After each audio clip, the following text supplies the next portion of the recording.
माँ कारुणिक बुद्ध को सादर नमन। परम पूज्य बाबा साहब डॉक्टर अम्बेडकर को सादर नमन। हम सबको धम्म का व्यवहारिक प्रशिक्षण दे रहे परम श्रद्धेय बनते डॉक्टर कुणाशील राव जी को सादर वंदनामि और देश भर से जुड़े आप सभी प्रबुद्ध साथियों को सादर नमो बुद्धाय। सर बिल पर थोड़ी सी जैसा कि डॉक्टर साहब ने भी जिक्र किया, कल ही हमने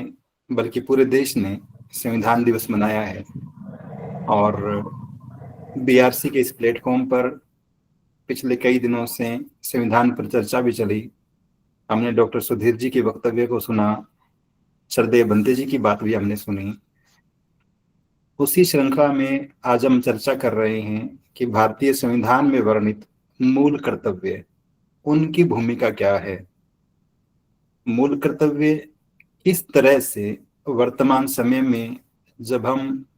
इस बात पर बार बार चिंता सुनते हैं राष्ट्रीय अंतर्राष्ट्रीय मंचों से कि भारत एक विकसित राष्ट्र कैसे बने, तो क्या मूल कर्तव्यों में ऐसी शक्तियां निहित है वो उस नींव का काम कर सकते हैं जो सच में इस राष्ट्र को, इस देश को एक विकसित देश में बदल सके, उसे निर्मिति दे सके। उसी विषय पर आज हम चर्चा करेंगे। औपचारिक रूप से जब हम देखते हैं मूल कर्तव्यों के बारे में, इसकी थोड़ी सी पृष्ठभूमि के बारे में, तो दो चीजें समझ में आती है प्राथमिक रूप से। पहली बात ये कि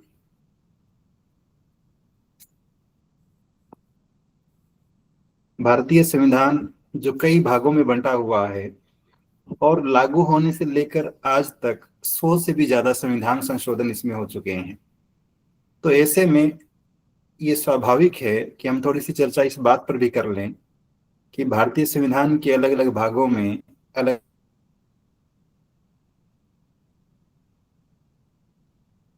अलग समय पर जो संवैधानिक संशोधन हुए। एक महत्वपूर्ण बात तो इस संदर्भ में ये है कि मूल कर्तव्य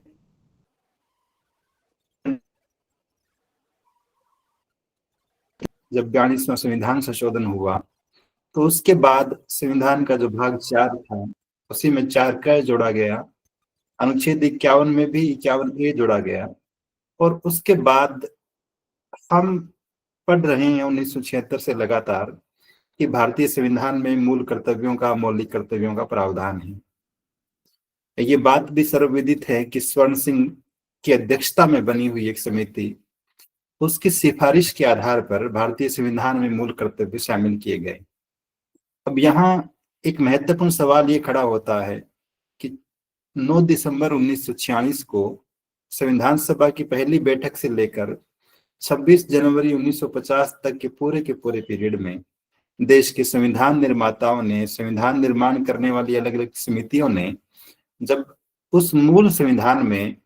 मूल कर्तव्यों को समाहित नहीं किया, सम्मिलित नहीं किया, तो 1976 में आखिर ऐसा क्या हुआ कि देश की सरकार को, सत्ता में बैठे हुए लोगों को इस बात की जरूरत महसूस हुई कि हम यहां मूल कर्तव्यों को शामिल करें। तो थोड़ी सी इसकी पृष्ठभूमि जब हम समझने का प्रयास करते हैं, तात्कालिक रूप से जो सबसे बड़ा कारण नजर आता है निश्चित रूप से वो 1975 का आपातकाल का दौर था, जिसने उस वक्त के सत्ताधारियों के मन में इस बात का बीजारोपण किया कि नागरिकों से कुछ अपेक्षाएं की जानी चाहिए। हमने अधिकार के नाम पर उन्हें संविधान में जो कुछ सौंप रखा है, जो कुछ दे रखा है, और जिन अधिकारों की बदौलत देश के नागरिक सरकार से सवाल कर पाते हैं, सरकार के खिलाफ खड़े हो जाते हैं, तो कुछ बाध्यताएं भले ही वो कर्तव्यों के रूप में हो, वो नागरिकों को भी बताई जानी चाहिए। 2-3 घटनाएं और नजर आती है। एक कि संविधान लागू होने के बाद से ही यद्यपि ये उम्मीद कर ली गई कि अब देश के सारे लोग भारतीय संविधान में प्रगाढ़ निष्ठा रखेंगे और देश का जो वर्तमान ढांचा है उसे बनाए रखेंगे, लेकिन थोड़े दिनों बाद हम देखते हैं कि कुछ तेलुगु भाषी लोग वो अलग आंध्र प्रदेश की मांग करने लगते हैं। ठीक इसी तरह से जातीय या धर्म आधारित द्वेष भी लगातार बढ़ता हुआ हम देख रहे थे। और ये तमाम चीजें धीरे धीरे इस बात की ओर इशारा कर रही थी कि यदि देश के नागरिक एकजुट होकर नहीं रहेंगे तो ये देश निश्चित रूप से किसी अलग रास्ते की तरफ जाएगा। फिर आजादी के बाद विशेष रूप से 1962 में, 1965 में, 1972 में हमने 3 युद्ध देखे। और उन युद्धों का परिणाम भी ये हुआ कि सरकार को, सत्ता को इस बात की आवश्यकता बार बार महसूस हुई कि न केवल सरकार का, न केवल देश की सेना का, बल्कि आम नागरिक भी इस कर्तव्य बोध से जुड़ जाए कि वो देश के लिए तैयार हो। तो इन तमाम पृष्ठभूमियों के बीच ही ये ख्याल उत्पन्न हुआ, ये विचार उत्पन्न हुआ कि नागरिकों के लिए संविधान में मूल कर्तव्यों का प्रावधान किया जाए। मूल रूप में स्वर्ण सिंह समिति ने 8 ही मूल कर्तव्य बनाए थे और टैक्स देने का भी एक मूल कर्तव्य उन्होंने रखा था। लेकिन बाद में जब बहुत गहनता से चिंतन मनन किया गया तो उन मूल कर्तव्यों की संख्या 10 हो गई, जिसे 2002 में बढ़ाकर एक 11वां मूल कर्तव्य और जोड़ दिया गया। तो इस पृष्ठभूमि से निकल कर आए हमारे मूल कर्तव्य। दूसरा, आवश्यकता को यदि हम देखना समझना चाहें तो 3-4 बड़े बड़े से कारण स्पष्ट रूप से नजर आते हैं। एक, कि राष्ट्रीय एकता और अखंडता बनी रहे, देश में विभाजन नहीं हो, इतनी सारी रियासतों से मिलकर बना हुआ देश, इतने सारे जातीय, धार्मिक और भाषाई समूहों से निर्मित हुआ देश, जहां भिन्न भिन्न प्रकार के लोग रह रहे हैं, भिन्न भिन्न प्रकार की परंपराएं हैं, इतनी विविधताएं समेटे हुए कोई राष्ट्र, इस बात पे चिंता स्वाभाविक थी कि वो एक रह पाएगा या नहीं रह पाएगा। तो मूल कर्तव्यों की नींव में एक विचार ये था कि देश की एकता, देश की अखंडता बनी रहे। दूसरा, जब से संविधान लागू हुआ था हम बार बार मूल अधिकारों की बात कर रहे थे। देश का हर एक नागरिक निश्चित रूप से अपने अधिकारों के प्रति सचेत हो रहा था। लेकिन जब जब हम अधिकारों की बात करते हैं, स्वाभाविक रूप से वापस कुछ लौटाना भी होता है।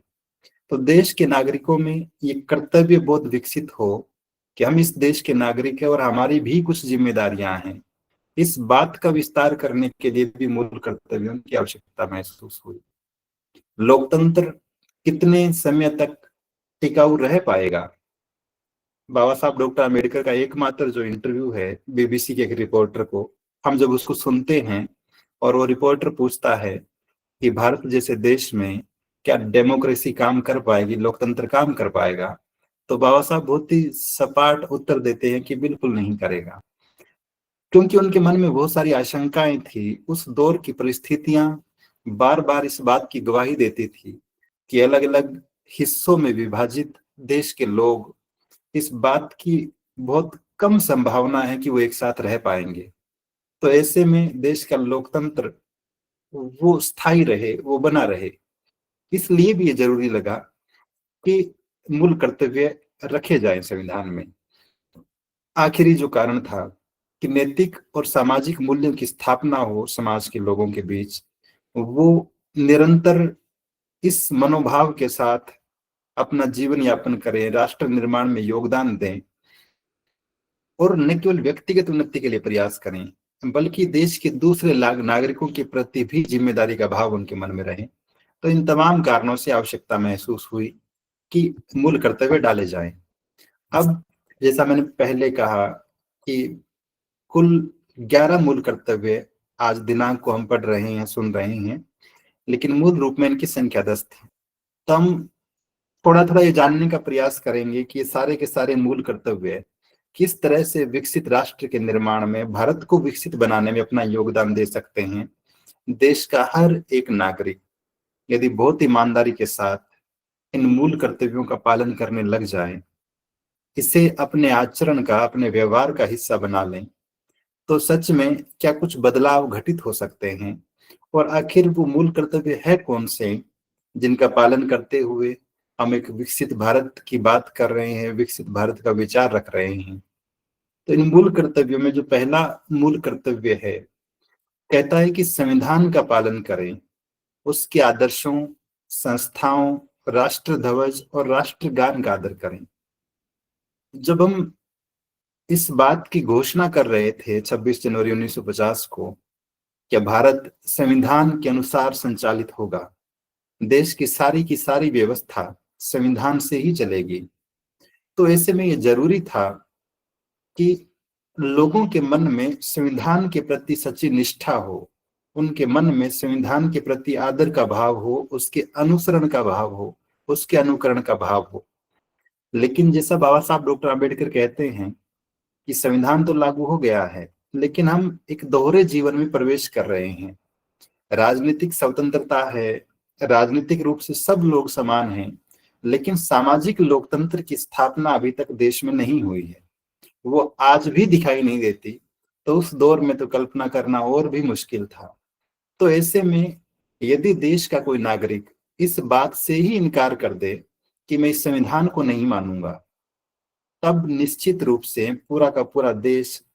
इसका संविधान, इसकी हर एक व्यवस्था उसको चुनौती मिलनी शुरू हो जाती है। यदि कोई व्यक्ति इस बात में भरोसा करने लगे कि मैं सदियों पुरानी जो परंपराएं चल रही थी उन्हीं में भरोसा करूंगा, उन्हीं का अनुसरण करूंगा, उन्हीं को प्रमोट करूंगा, तब निश्चित रूप से संविधान जो है वो औचित्यहीन हो जाता है। ठीक इसी तरह से यदि कोई व्यक्ति ये कह दे कि जो संवैधानिक संस्थाएं हैं, चाहे देश की पार्लियामेंट हो, चाहे निर्वाचन आयोग हो, चाहे वित्त आयोग हो, या फिर यूपीएससी जैसी संस्थाएं हो, वो इन संस्थाओं के अस्तित्व को ही नकारने लग जाए, इन संस्थाओं का अनादर करना शुरू कर दे, या फिर देश का राष्ट्रीय ध्वज जब अलग अलग धर्मों ने, अलग अलग समूहों ने अपनी अपनी परंपराओं के वाहक ध्वज उठा रखे हों, ऐसे में पूरे देश के लोगों के लिए, भले वो किसी भी जाति, धर्म, वर्ग, संप्रदाय से संबंध रखते हो, उन्हें एक ध्वज पकड़ा देना निश्चित रूप से ये एक अद्भुत राष्ट्रीय प्रतीक था, जिसने सभी लोगों को एक ध्वज के नीचे एकत्रित किया, उन्हें एक रूपता के सूत्र में बांधने का काम किया। तो यदि कोई व्यक्ति भारत के राष्ट्रीय ध्वज का अनादर करता है, उसे ठीक ढंग से व्यवहार नहीं करता है, जिस तरह की गाइडलाइन, जिस तरह की संहिता ध्वज के मामले में बनी हुई है, यदि वो उससे विपरीत आचरण करता है, तब भी संविधान एक तरह से निष्प्रभावी होने लगता है। ठीक यही बात राष्ट्रगान के मामले में भी है कि जब हम अलग अलग लोक गीतों की पृष्ठभूमि से निकल कर आए, अलग अलग धार्मिक भजनों या वाणियों के प्रभाव से निकल कर आए, अलग अलग श्लोक, आयत या गाथाएं पढ़ते हुए आए, तब ये जरूरी है कि कम से कम देश के सभी नागरिक किसी एक सामूहिक चीज को, गान को स्वीकार करें जो उन्हें एकता के सूत्र में बांधने का काम कर सके। और ऐसे में मौलिक कर्तव्यों की बात करते हुए जो सबसे पहला कर्तव्य निकल कर आया,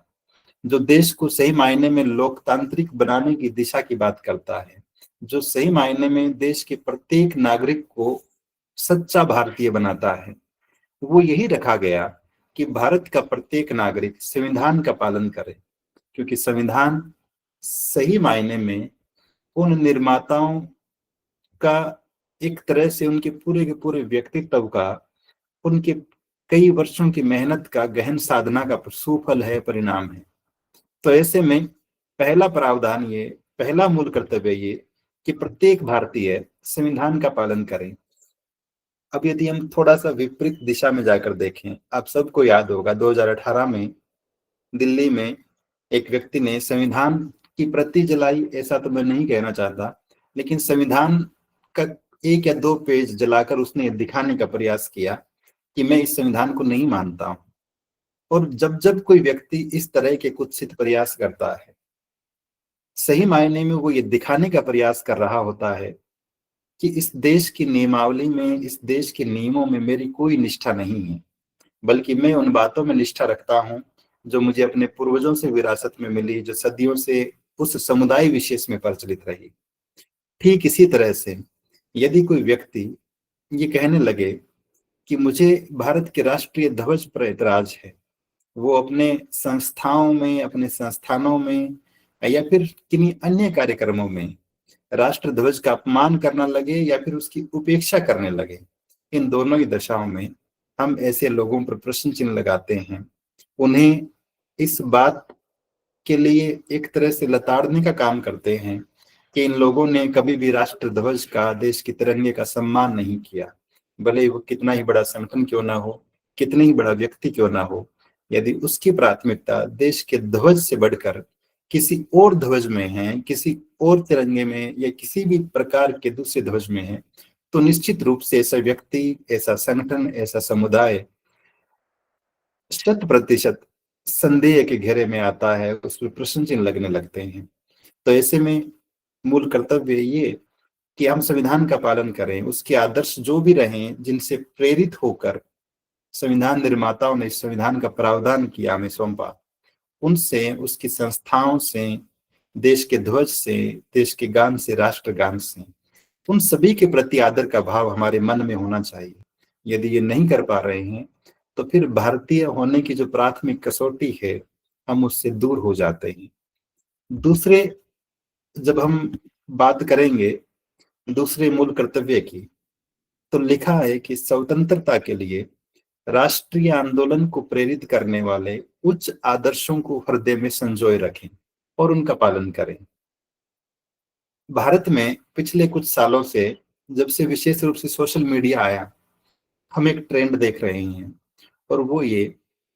कि अपनी ही जाति में पैदा हुए महापुरुषों का, महामानवों का, चाहे वो महिला हो या पुरुष हो, उनका महिमा मंडन करने की प्रवृत्ति बढ़ी है। और दूसरे समुदाय में, दूसरे जातीय या सामाजिक समूहों में पैदा हुए महापुरुष, भले ही उन्होंने कितना ही बेहतरीन योगदान क्यों न दिया हो, देश की आजादी के लिए राष्ट्रीय आंदोलन में उनका कितना ही प्रगाढ़ योगदान रहा हो, तब भी उनके प्रति उपेक्षा का भाव, उनको नकारने का भाव और अपनी जाति के महापुरुषों का महिमा मंडन करने का भाव, ये सही मायने में ये प्रवृत्ति बहुत तीव्र गति से बढ़ी है। ऐसे में संविधान में मूल कर्तव्यों का प्रावधान रखने वाले लोगों ने इस बात की ओर ध्यान हम सभी का आकर्षित किया कि हम सभी देश की आजादी के लिए जो जो घटक, जो जो कारक, जो जो प्रेरक तत्व रहे हैं,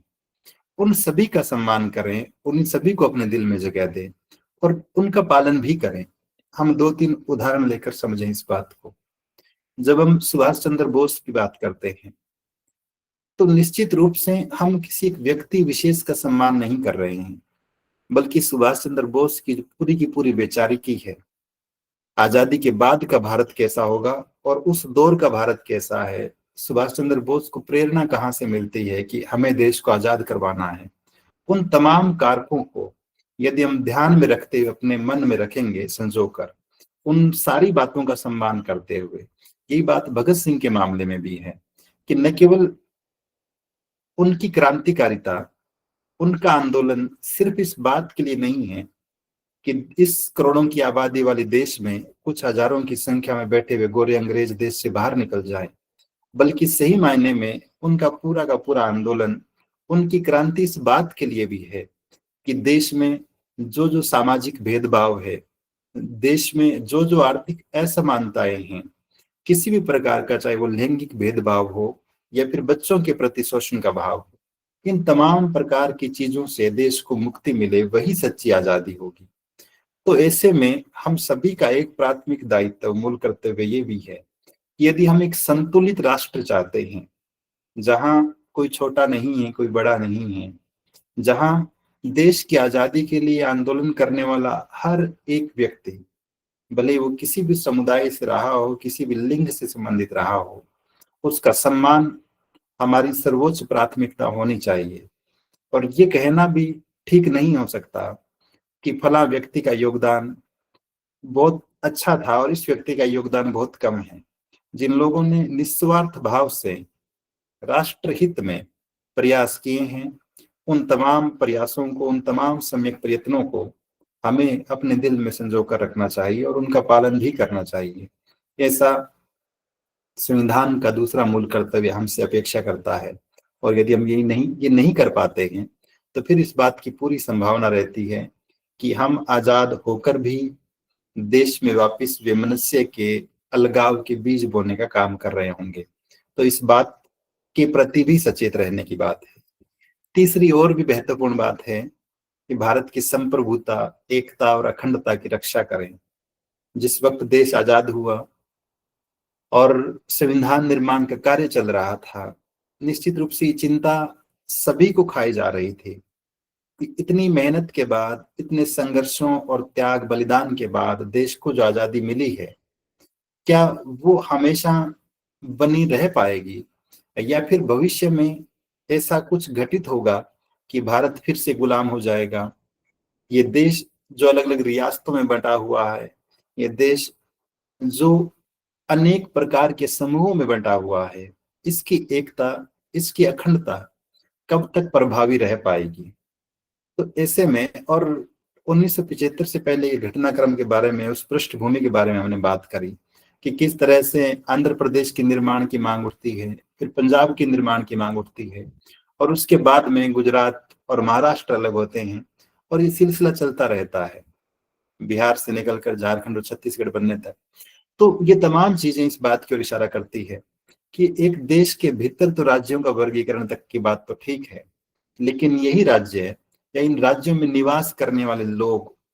जब इस देश से अलग होने की बात करने लगेंगे, तो सही मायने में देश की संप्रभुता, उसकी एकता, उसकी अखंडता, उसे ठेस पहुंचेगी, उसे नुकसान होगा। और ऐसे में हम अपने आप को बहुत गौरव के साथ, बहुत गर्व के साथ संप्रभु नहीं कह पाएंगे। संप्रभुता का मतलब मोटा मोटा सा ये कि हम किसी भी दूसरी बाहरी शक्ति के प्रभाव में नहीं है। कोई भी देश प्रत्यक्ष या अप्रत्यक्ष रूप से हमें कंट्रोल करने का, नियंत्रित करने का काम नहीं करता है। तो वो छवि भारत की कायम रह सके, इसके लिए जरूरी है कि भारत का प्रत्येक नागरिक इस बात के लिए तैयार रहे, तत्पर रहे कि उसके किसी भी काम से, आए दिन हम अखबारों में ऐसी खबरें पढ़ते हैं कि भारत में रहने वाले किसी व्यक्ति ने कुछ गोपनीय सूचनाएं पड़ोसी देशों को भेज दी, यहाँ के आर्मी मूवमेंट्स के बारे में, यहाँ की सैन्य तैयारियों के बारे में, या फिर और किसी भी प्रकार की ऐसी सूचना जो देश की एकता को नुकसान पहुंचाने वाली साबित हो सकती थी, वो दूसरे देशों को भेजने का काम किया कुछ पैसों के लालच में। तो ऐसे में दूसरे देश के लिए काम करना, इस देश में रहकर इस देश की एकता को दुष्प्रभावित करने के लिए, उसे खंडित करने के लिए, ये भी इस बात को दर्शाता है कि हम में एक जिम्मेदार भारतीय का कर्तव्य बोध नहीं है। हम में वो भावना नहीं है कि हम इस देश को स्थायित्व देना चाहते हैं। तो एक महत्वपूर्ण मूल कर्तव्य ये भी है कि हम इस देश की एकता को, इसकी अखंडता को, अतीत में जैसा भी हुआ हो सकता है कि भारत से निकला हो बांग्लादेश, भारत से निकला हो पाकिस्तान, लेकिन अब जिस वर्तमान स्वरूप में देश के संविधान निर्माताओं ने इसे देश का देखा, उसमें किसी भी प्रकार का विभाजन आगे न हो, ऐसा प्रयास प्रत्येक भारतीय को करना चाहिए। ऐसा तीसरा मूल कर्तव्य हमसे अपेक्षा करता है।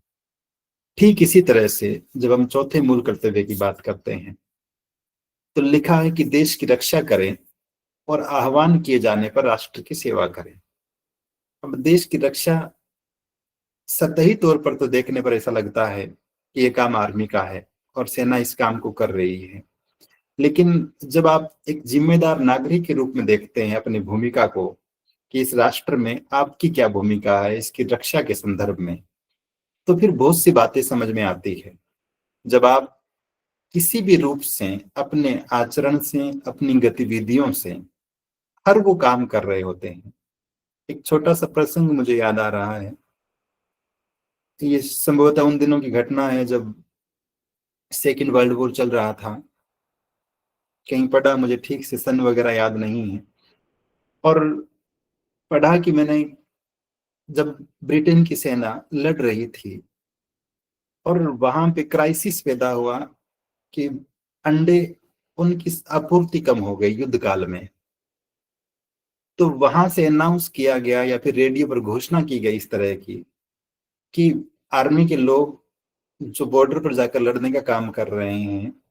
आप देश के नागरिकों से निवेदन है कि आप एग्स खरीदने बंद कर दें या कम कर दें ताकि आर्मी तक पहुंच सुनिश्चित हो सके। और लिखा था उस प्रसंग में कि देश के लोगों ने जब इस आह्वान को सुना, इस निवेदन को सुना देश के प्रधानमंत्री से, तो अगले दिन वहां ब्रिटेन के एग स्टोर्स पर लाइन लग गई लोगों की। जिन जिन लोगों ने अंडे खरीद रखे थे, कई दिनों से अपने घर में रखे हुए थे, वो वापस जमा करवाने के लिए आ गए, ये कहकर कि हमने खरीदे थे व्यक्तिगत उपयोग के लिए, लेकिन अब सैनिकों को जरूरत है तो हम इन्हें वापस दे रहे हैं, आप इसे आर्मी तक पहुंचाना सुनिश्चित करिए। ठीक यही बात अगर देश के नागरिकों में है, दो तरह के लोग दिखाई देते हैं। एक वो जो संकट के समय खुद के हितों की रक्षा के लिए तत्पर हो जाते हैं, खुद के हितों के लिए अपनी आवश्यकताओं की पूर्तियों को सर्वोच्च प्राथमिकता देते हैं, और दूसरे वे जो देश की रक्षा को सर्वोच्च प्राथमिकता देते हैं। तो जब जब जरूरत महसूस हो, जब जब संकट काल आए, ऐसे में जैसे अभी आप सबको याद होगा पिछले दिनों जब पाकिस्तान के साथ युद्ध जैसे हालात उत्पन्न हुए, तो हम लोगों से कहा गया कि अपने घरों की लाइट बंद रखें, और बहुत सारे गाइडलाइंस जो है सरकार की तरफ से, आर्मी की तरफ से आती है, रक्षा मंत्रालय की तरफ से आती है। तो एक जिम्मेदार नागरिक होने के नाते राष्ट्र रक्षा का मतलब ये भी है कि हम उन तमाम संहिताओं का, नियमावली का पालन करने का काम करें, और जब जब अवसर मिले देश की सेवा करने का काम भी करें। वो किसी भी रूप में हो सकती है। कितनी बार हम देखते हैं व्हाट्सएप ग्रुप में एक मैसेज आता है कि फला व्यक्ति को इस प्रकार के रक्त समूह वाले 1 यूनिट रक्त की आवश्यकता है, और लोग दौड़े चले आते हैं। तो ये सेवा भावना जो देश की नागरिकों की अपने दूसरे भाइयों या बहनों के प्रति है, ये सेवा भावना जो देश के नागरिकों में देश की रक्षा के लिए है, ये निरंतर इसमें वृद्धि हो, इसका विस्तार हो, ये शाश्वत हो, ये बनी रहे निरंतर, ऐसा प्रयास हम सभी को करना चाहिए। पांचवा,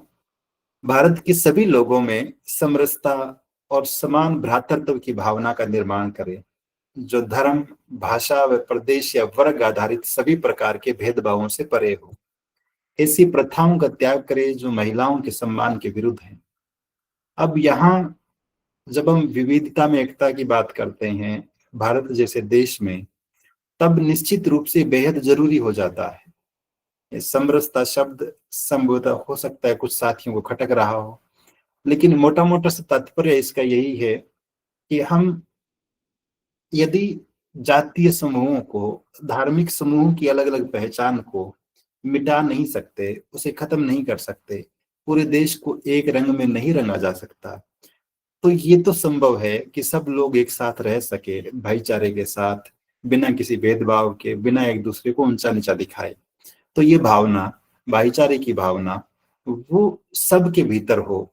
फिर हम भूल जाएं इस बात को कि सामने खड़े हुए व्यक्ति का धर्म मुझसे अलग है, हम भूल जाएं इस बात को भी कि सामने खड़ा हुआ व्यक्ति मुझसे अलग प्रकार की भाषा का उच्चारण कर रहा है, या फिर सामने खड़ा हुआ कोई व्यक्ति, चाहे वो महिला हो या पुरुष हो, वो किसी दूसरे राज्य से आया हुआ है, या फिर वो अमीर है या गरीब है। इन तमाम प्रकार के भेदभावों को अपने दिमाग से बाहर निकालते हुए जब हम एक भारतीय होकर इस बात में भरोसा शुरू करते हैं कि हम सब समान हैं, हम सब आपस में भाई हैं, ऐसी भावना का निर्माण जब हमारे भीतर होने लगता है, तब निश्चित रूप से हम देश के बेहतर और जिम्मेदार नागरिक बन रहे होते हैं। कितने ही अवसर आते हैं ऐसे जब हम इस बात को महसूस करते हैं कि अलग अलग समय पर अलग अलग जातियों के लोग, अलग अलग धर्मों के लोग एक साथ रहते हुए निरंतर प्रयास कर रहे होते हैं कि वो एकजुटता का संदेश दे सकें। तो हमें भी इन तमाम प्रकार के भेदभावों को अपने दिमाग से बाहर निकालते हुए इस बात के प्रयास करने चाहिए कि हम कम से कम भाईचारे की भावना के साथ तो रह सकें। एक और महत्वपूर्ण बात कि ऐसी प्रथाओं का त्याग करें जो महिलाओं के सम्मान के विरुद्ध हो। हालांकि इन मूल कर्तव्यों को पढ़ते हुए मुझे बार बार धम्म की याद आती रही, धम्म की बातें याद आती रही। ये सारी बातें लगभग जो हम हर दिन धम्म में पढ़ते हैं, सुनते हैं, सरदेव भंते जी की देशनाओं में, अलग अलग समय पर की गई चर्चाओं में हम सुनते हैं, सारी की सारी बातें कमोबेश वहीं से जुड़ी हुई है। तो जब हम बात करें कि ऐसी प्रथाओं का त्याग करें जो महिलाओं के सम्मान के विरुद्ध है, तो फिर घूंघट की बात हो कि दहेज की बात हो, भ्रूण हत्या की बात हो, महिलाओं के साथ किसी भी स्तर पर भेदभाव की बात हो, या फिर उनके आत्मसम्मान को ठेस पहुंचाने वाली किसी भी प्रकार की बात, ऐसी बात जो महिलाओं की मर्यादा के विपरीत ठहरती है, उन तमाम बातों का हम त्याग करना सीखें। और यदि ऐसी प्रथाएं हमारे आचरण का हिस्सा है, हमारे समाज का हिस्सा है, तो हम सामूहिक रूप से प्रयास करें कि हम इन चीजों से बाहर निकल सकें, ताकि देश की महिलाएं, देश की लड़कियां भी बराबर आकर बहुत जिम्मेदारी के साथ राष्ट्र निर्माण में अपना योगदान दे सकें। अगली बात, हमारी सामाजिक संस्कृति की गौरवशाली परंपरा का महत्व समझें और उसका परिरक्षण करें। हजारों साल से भारतीय समाज जिस परिवेश में रहा है, उसमें निश्चित रूप से जैन मतावलंबी भी रहे हैं, उसमें बड़ी संख्या में बौद्धों का भी महत्व रहा है, उनका योगदान रहा है, और किसी समय विशेष में दूसरे संप्रदायों का भी रहा ही होगा। तो कुल मिलाकर बात है कि उन सभी संस्कृतियों की जो जो अच्छी बातें हैं, जो प्रत्येक भारतीय के हित में हैं, हम उन परंपराओं को, उनके महत्व को समझने का प्रयास करें। ये भी न हो कि देखा देखी हम किसी एक ऐसी अंधी दौड़ का हिस्सा बन जाएं जहां आधुनिकता के नाम पर हमें कुछ और ही परोसा जा रहा हो और हम बहुत गर्व के साथ उसे स्वीकार करना भी शुरू कर चुके हैं। तो एक बौद्ध होने के नाते, एक भारतीय होने के नाते, हम जिस संस्कृति पर गर्व करते हैं, जिस भारतीयता पर गर्व करते हैं, उस गौरवशाली परंपरा को, और हम बहुत गहराई से जब जाकर देखते हैं तो ये समझ में आता है कि भारतीय संस्कृति के नाम पर कम या ज्यादा जो कुछ भी दिखाई देता है, उस पर निश्चित रूप से मां कारुणिक बुद्ध की, धम्म की या फिर संघ की छाप जरूर दिखाई देती है। तो ऐसे में बौद्धों की नैतिक जिम्मेदारी तो और बढ़ जाती है कि वो उन तमाम परंपराओं का संरक्षण करें, उन तमाम बातों को महत्व देना शुरू करें जो हजारों सालों से देश को गौरव प्रदान करती रही है और जिनकी वजह से आज भी देश पुनः अपने गौरव को प्राप्त कर सकता है। सातवीं बात, प्राकृतिक पर्यावरण जिसके अंतर्गत वन, झील, नदी और वन्य जीव आते हैं, उनकी रक्षा और संवर्धन करें। आज पूरी दुनिया ग्लोबल वार्मिंग पे चिंता कर रही है, पूरी की पूरी दुनिया इस बात पे चिंतित है कि आने वाली कुछ सदियों बाद इस धरती का भविष्य कैसा होगा, पृथ्वी बचेगी भी या नहीं बचेगी। और ऐसे में जब हम आए दिन पेड़ों को कटते हुए देख रहे हैं विकास के नाम पर, कभी सड़क बनाने के लिए, कभी रेलवे ट्रैक बनाने के लिए, कभी बांध बनाने के लिए, या फिर कुछ परिवारों के व्यक्तिगत लाभ के लिए, वह रेस्टोरेंट बनाने के लिए, टूरिस्ट स्पॉट बनाने के लिए, ठीक इसी तरह से इस देश ने आजादी के बाद से अब तक न जाने कितनी झीलों को खो दिया है, या फिर वो लगभग खो जाने की कगार पर हैं। कितनी ही नदियों का जो अपवाह का मार्ग था वो परिवर्तित हो चुका है, या वो नदियां सूख भी चुकी हैं, लुप्त होने की कगार पर हैं। और ये तमाम चीजें इस बात को दिखाती है कि आजादी के बाद, संविधान लागू होने के बाद, हमने पर्यावरण को, चाहे पेड़ों की बात थी, झीलों की बात थी, नदियों की बात थी, इन तमाम चीजों को न बहुत ज्यादा सम्मान दिया और न ही इनको बचाने का प्रयास किया, बल्कि आधुनिकता और विकास की अंधी दौड़ में हमने इनका अधिक से अधिक दोहन करने का प्रयास किया है।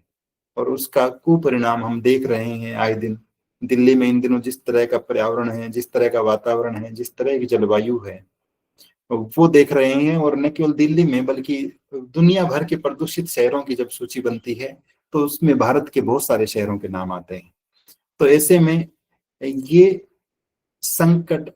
आगे न बढ़े, इसलिए जरूरी है कि हम पर्यावरण के प्रति अपनी जिम्मेदारी को समझें, उस भाव को समझें, उसकी रक्षा करने का काम करें। यही बात वन्य जीवों के लिए भी है। हो सकता है किसी समय में खाने के लिए पर्याप्त फसल न रही होगी, तो मांस का सेवन करना एक अनिवार्य आवश्यकता रहा हो। ये भी हो सकता है कि किसी सामंती युग में या राजतंत्रात्मक काल में किसी समुदाय विशेष के लोग अपने मनोरंजन के लिए जानवरों को मारते रहे हो। लेकिन अब जबकि हम रेड डाटा बुक जैसी चीजों को पढ़ रहे हैं, इन बातों को जान रहे हैं कि हजारों प्रजातियों का जीवन संकट में है, कितने ही वन्य जीव लुप्त हो चुके हैं। तो ऐसे में हमारी जिम्मेदारियां और बढ़ जाती है। बल्कि किताबों से बाहर हटकर जब हम खुद के जीवन में झांकते हैं, अपने बचपन को याद करते हैं कि घर की मुंडेर पर वो चिड़िया आकर बैठा करती थी, घर के आंगन में या बाखड़ में मोर आ जाया करते थे पड़ोस से गाँवों में। तो आजकल वो तमाम चीजें घर की तो बात ही क्या, गांव की तो बात क्या, खेतों तक में दिखाई नहीं दे रही हैं। और ये सब इसलिए हो रहा है कि हमने उनके प्राकृतिक आवासों को नष्ट करने का काम किया है। तो ऐसे में पूरी दुनिया की जो चिंता है ग्लोबल वार्मिंग की, वो हम सब की चिंता भी हो जाए। पूरी दुनिया जिन विषयों पर चर्चा कर रही है, रिसर्च कर रही है, एक भारतीय होने के नाते हम में भी ये भाव आ जाए कि हम भी योगदान दे सकें इस धरती को बचाने में, इस पर्यावरण को बचाने में, और प्राणियों के प्रति दया का भाव भी हम रखें। जिस मैत्री की बात, जिस करुणा की बात महाकारुणिक बुद्ध सदियों पहले करते रहे, जिसे आज भी हम बौद्ध धर्म में बहुत गर्व के साथ, बहुत मैत्री भाव से पढ़ते हैं, सुनते हैं, सुनाते हैं दूसरों को, तो वो हम सब के आचरण का हिस्सा बन जाए, तो निश्चित रूप से हम न केवल मनुष्यों के लिए बल्कि इस देश में रह रहे प्रत्येक जीव के साथ भी न केवल बहुत सम्मानजनक व्यवहार कर पाएंगे, बल्कि उसके अस्तित्व को, उसकी आने वाली पीढ़ियों के अस्तित्व को बनाए रखने का काम कर पाएंगे। तो ये 7वां महत्वपूर्ण मूल कर्तव्य है। 8वां, वैज्ञानिक दृष्टिकोण से मानववाद और ज्ञानार्जन सुधार की भावना का विकास करें। हम अष्टांगिक मार्ग में निरंतर बात करते रहे हैं सम्यक दृष्टि के बारे में, और देश के प्रत्येक नागरिक का ऐसे में ये मूल कर्तव्य बन जाता है कि वो वैज्ञानिक दृष्टिकोण का अनुसरण करे, अपने मन में ऐसे दृष्टिकोण को विकसित करें। किसी व्यक्ति के मन में सवाल आ सकता है कि संविधान ही तो मूल अधिकारों में हमें छूट देता है कि अपने अपने धर्मों का अनुसरण करें, उनकी परंपराओं को माने, और संविधान के मूल कर्तव्य कह रहे हैं कि वैज्ञानिक दृष्टिकोण अपनाएं। तो जब कोई व्यक्ति अपनी धार्मिक परंपराओं का अनुसरण कर रहा होगा, तब वैज्ञानिक दृष्टिकोण से दूर हो जाएगा, वो वैज्ञानिक दृष्टिकोण वाला कैसा बन पाएगा। तो यहाँ एक महत्वपूर्ण बात यह है कि धर्मों में भी जहां जहां विरोधाभास प्रतीत होते हैं, एक सम्यक दृष्टिकोण वाला व्यक्ति, एक वैज्ञानिक चेतना वाला व्यक्ति निश्चित रूप से इस बात के प्रयास करेगा कि वो उन तमाम चीजों को रिजेक्ट करने का साहस अपने भीतर पैदा कर पाए जो किसी भी दृष्टि से तर्क संगत प्रतीत नहीं होती है, जो धर्म के नाम पर सिर्फ पाखंड को परोसने का काम करती है, हमारी वैज्ञानिक चेतना को नष्ट करने का काम करती है। और यदि सही मायने में देश को विकसित बनना है, देश के नागरिकों को वैज्ञानिक क्षेत्र में अपने कदमों को बढ़ाना है, तब ये बात जरूरी हो जाती है कि हम अपने भीतर इस दृष्टिकोण को बहुत गहरे से सिंचित करें, न केवल खुद में बल्कि अपनी संतानों में भी, अपने समाज में भी। तभी सही मायने में हम उस रेस का हिस्सा बन पाएंगे जो दुनिया के दूसरे देश, अपने आप को विकसित कहने वाले राष्ट्र जिस रेस का हिस्सा बने हुए हैं। कहीं पे 6G की ट्रायल चल रहे हैं, कहीं पे 7G की बातें चल रही है, और भारत में इंटरनेट की स्पीड जब आप देखेंगे तो फिर घनघोर आश्चर्य होता है। दुनिया भर में जितने जितने आविष्कार हो रहे हैं अलग अलग फील्ड्स में, अगर हम नाम गिनने बैठेंगे तो ये बहुत लंबा चैप्टर हो जाएगा। उनके मुकाबले जब हम देश को देखते हैं, देश के नागरिकों को देखते हैं, तो वैज्ञानिक चेतना के मामले में ये बात बेहतर ढंग से समझ में आती है कि हम बहुत पिछड़े हुए हैं। तो ऐसे में यदि हम चाहते हैं कि देश विकसित बने, देश निश्चित रूप से प्रगति करे, तब ये जरूरी है कि देश का प्रत्येक नागरिक वैज्ञानिक दृष्टिकोण वाला हो। मानववाद का भी मोटा मोटा सा तात्पर्य यही है जो तथागत कहते हैं अपनी पहली ही देशना में 5 परिव्राजकों को, कि हमारी सारी की सारी गतिविधियों का केंद्र मनुष्य होना चाहिए। जब हम इस मनुष्यों से बाहर हटकर किसी दूसरी चीज को प्राथमिकता देने लगते हैं, या फिर मनुष्यों को हानि पहुंचाते हुए और किन्हीं दूसरी चीजों को अपनी प्राथमिकता तय कर लेते हैं, तब हम देश का अहित कर रहे होते हैं, नागरिकों का हित कर रहे होते हैं। ठीक इसी तरह से जब हम सीखना बंद कर देते हैं, ये मानकर बैठ जाते हैं कि मैं सर्वगुण संपन्न हो गया हूं, मैं सबसे ज्यादा विद्वान हो गया हूं, अब कुछ भी सीखा जाना बाकी नहीं है, तो ये भावना भी हमें जड़ बना देती है, यथास्थिति तक रहने तक सीमित कर देती है। तो ऐसे में जरूरी है कि देश का प्रत्येक नागरिक अपने ज्ञान का विस्तार करता रहे, उसमें सुधार करता रहे, और हर वो चीज जो खराब दिखाई देती है, हर वो चीज जो देश के विकास में बाधक है, जो नागरिकों के लिए अहित का काम कर रही है, उसमें सुधार करते हुए निरंतर आगे बढ़ने का काम करें। यदि इस दृष्टि से नागरिक काम करेंगे तो निश्चित रूप से देश भी, जब दुनिया के बहुत सारे देशों में क्लासरूम्स में अब रोबोट जाकर टीचिंग का काम कर रहे हैं, भारत में हम जब बहुत गहराई से दृष्टि डालेंगे तो पता लगता है कि केरल में संभवतः इस तरह का कोई एक्सपेरिमेंट चल रहा है, या एक स्कूल में प्रयोगात्मक रूप में एक टीचर ने एक क्लास एक पीरियड ली। तो हम उस दौड़ में, उस वैज्ञानिक चेतना के स्तर पर, चाहे वो अलग अलग क्षेत्रों की हो, इंटरनेट की हो, टेक्नोलॉजी की हो, स्पेस की हो, वाटर रिसोर्सेज के मैनेजमेंट की हो, सिंचाई के मामले में हो, हर एक पहलू से जब अपने आप को वैज्ञानिक चेतना से लेस कर लेंगे तो निश्चित रूप से हमें किसी भी तकनीक का दूसरे देशों से कम आयात तो नहीं करना पड़ेगा। नौवां, सार्वजनिक संपत्ति को सुरक्षित रखें और हिंसा से दूर रहें। जब भी किसी धरने, प्रदर्शन की, हड़ताल की, आगजनी की खबरें आती है, हम इस तरह के वीडियो फुटेज रोज देखते हैं जहां किसी सरकारी बिल्डिंग को नुकसान पहुंचाया जा रहा है, सरकारी बसों को तोड़ा जा रहा है, ट्रेन की पटरियों को उखाड़ा जा रहा है। और एक धर्म विशेष के एक बहुत बड़े मेले में हम देख रहे थे कि लोग ट्रेन में चढ़ने के लिए भी ट्रेन के शीशे तोड़ रहे थे। तो ये तमाम चीजें इस बात को दर्शाती है कि सरकार की वो सारी की सारी संपत्तियां जो नागरिकों के हित के लिए थी, जो नागरिकों के टैक्स के पैसे से निर्मित हुई थी, देश के नागरिक ही यदि उन्हें नुकसान पहुंचाने लगेंगे तो वो खुद भी, उनकी आने वाली पीढ़ियां भी उस सार्वजनिक संपत्ति के उपभोग से वंचित हो जाएगी। तो ऐसे में किसी भी रूप में कोई भी प्रॉपर्टी है जो सरकार की है, जो पब्लिक वेलफेयर के लिए है, जिससे लोगों का भला होगा, न केवल वर्तमान में बल्कि भविष्य में भी, उसकी सुरक्षा हम सबकी जिम्मेदारी है। लेकिन हम बिल्कुल उल्टा देखते हैं। एक व्यक्ति जो अपने घर में रहता है, भले ही वो किसी कार्यालय का, ऑफिस का मुखिया क्यों न हो, जब आप उसके ऑफिस में जाकर देखेंगे तो आपको इस बात की पूरी संभावना है कि चारों कोनों में जाले लगे हुए दिख जाएं, वहां साफ सफाई की बहुत बेहतरीन व्यवस्था न हो, उसके ऑफिस में भी आपको हो सकता है कुछ ऐसी दीवारें दिख जाए जहां पर गुटखा थूकने से लाल निशान बन रखे हो। तो जो भाव हमारे मन में सार्वजनिक संपत्ति के प्रति है, मुझे एक बहुत ही छोटी सी घटना याद आ रही है, समय हो रहा है। एक बार ट्रेन में यात्रा करते, जब मैं पटना से वापस आ रहा था गंगानगर की तरफ, ट्रेन में मेरे सामने की सीट पर बैठी एक लड़की को मैंने देखा जो गन्ना खा रही थी, और गन्ने खाने के बाद उसके छिलकों को फेंकने की बजाय वो एक थैली में कलेक्ट करती जा रही थी। बहुत हैरानी से जब मैंने जानना चाहा कि आप ये क्या कर रही हैं, तो उसने बताया कि वो जापान से हैं और वहां इस तरह की अनुमति नहीं है कि आप सार्वजनिक स्थानों को गंदा करने का काम करें। और ये शायद 2010 या 11 की बात थी, जब हम स्वच्छ भारत अभियान जैसे मुद्दों पर आए भी नहीं थे। तो उन लोगों के मन में, एक बार मैंने खबर पढ़ी कि जापान की फुटबॉल टीम के मैच हारने के बाद भी वहां खड़े हुए दर्शकों ने पूरे के पूरे ग्राउंड की सफाई की। सामान्यतः जब हमारी फेवर की टीम हार जाती है तो हम बहुत उदास मन से, बल्कि कुछ चीजों को तोड़ते हुए स्टेडियम को छोड़ देते हैं। लेकिन अपनी टीम के हारने के बाद भी एक, जिस टीम ने मैच जीता था उनके देश में खड़े होकर सारे के सारे जापान के दर्शक जो स्टेडियम की सफाई करने लगते हैं। तो ये जो भाव उनके मन में है, और जब हम खुद से तुलना करते हैं, ठीक यही बात हिंसा के मामले में भी है कि हम अपने आप को हिंसा से भी दूर रखें। न व्यक्तिगत हिंसा, न सामूहिक हिंसा,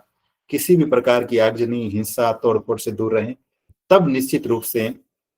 देश और देश की व्यवस्था सुरक्षित रह पाएगी। 10वां, व्यक्तिगत और सामूहिक गतिविधियों के सभी क्षेत्रों में उत्कर्ष की ओर बढ़ने का सतत प्रयास करें। आप व्यक्तिगत रूप से जो कोई भी काम कर रहे हैं, एक टीचर के रूप में, एक इंजीनियर के रूप में, एक डॉक्टर के रूप में, एक वोटर के रूप में, एक मजदूर के रूप में, किसान के रूप में, जो जो काम कर रहे हैं, हमारे काम ऐसे हो जो देश को निरंतर ऊंचाई की ओर ले जाने वाले हो, जो देश की प्रगति को बढ़ाने वाले हो, और जिनसे वैश्विक उपलब्धियों के मामले में हमारा देश भी ऊपर जा सके, आगे जा सके।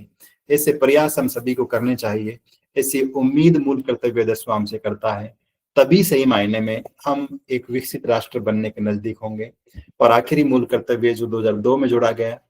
वो प्रत्येक माता पिता या अभिभावक से ये उम्मीद करता है कि यदि उनके घर में 6 साल से 14 वर्ष तक की आयु वर्ग का कोई भी बालक बालिका है,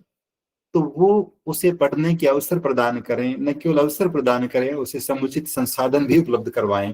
ताकि हम दुनिया के दूसरे देशों के मुकाबले साक्षरता प्रतिशत में जहाँ खड़े हुए हैं। और एक बड़ी समस्या ये भी है कि लोग जब पढ़े लिखे नहीं होते तब न तो अनुशासन का ठीक से पालन करते हैं, न देश की व्यवस्थाओं का, न चीजों के महत्व को समझ पाते हैं। तो ऐसे में कम से कम हम